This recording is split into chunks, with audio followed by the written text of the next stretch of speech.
أعوذ بالله من الشيطان الرجيم بسم الله الرحمن الرحيم آیت نمبر 282 سورہ بقرہ یا ایہا الذین آمنو اے لوگو جو ایمان لائے ہو، اے ایمان والو، اذا جب تداینتم دال یا نون اس کا روٹ ورڈ ہے، یہ فعل ہے اور اس کے معنی ہے کہ تم باہم لین دین کرو۔ بدعین قرض کا یہ اسم ہے، الا طرف اجل وقت کے، مسمن مقرر، سین میم واو مسمن کا روٹ ورڈ ہے۔ فَاكْتُبُوهُ کاف تا با اس کا روٹ ورڈ ہے اور یہ فعل امر ہے، تو لکھ لیا کرو اس کو۔ وَلْيَكْتُبْ اور چاہیے کہ لکھ دے، بَيْنَكُمْ تم سب کے درمیان، کاتب کوئی لکھنے والا، بالعدل ساتھ انصاف کے، ولا اور نہ، یا با الف با یا اس کا روٹ ورڈ ہے، یہ فعل ہے، اور نہ انکار کرے کاتب لکھنے والا، ان یکتبا کہ لکھ دیوے، کما جیسا کہ علمہ سکھایا اس کو، علمہ اللہ اللہ نے، فلیکتب سو اس کو چاہیے کہ لکھ دے۔ وَلْيُمْلِلْ میم لام لام اس کا روٹ ورڈ ہے اور اس کی معنی ہے اور چاہیے کہ املا کرے۔ یملل الذی وہ علیہ جس پر، علیہ الحق حق ہے، وَلْيَتَّقِ اور ڈرے، واو قاف یا اس کا روٹ ورڈ ہے، وَلْيَتَّقِ اللَّهَ اللہ سے، ربہ جو اس کا رب ہے، ولا اور نہ، یبخس کمی کرے، با خا سین یبخس کا روٹ ورڈ ہے اور یہ فعل۔ منہ اس میں سے، شیئا کچھ بھی، فَإِن پھر اگر، کانا ہے، کان الذی وہ جو، علیہ جس پر، علیہ الحق حق ہے،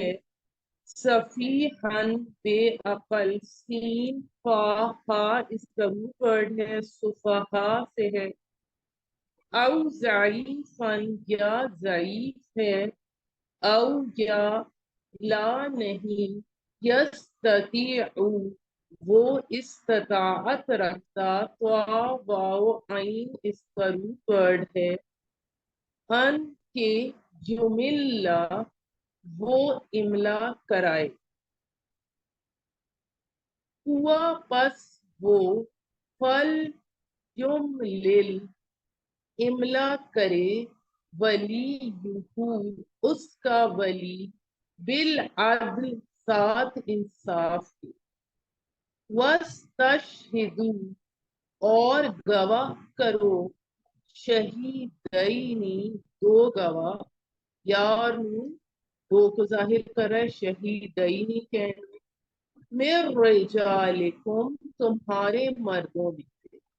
فَإِن پس اگر، لم نہیں، یکونا ہو،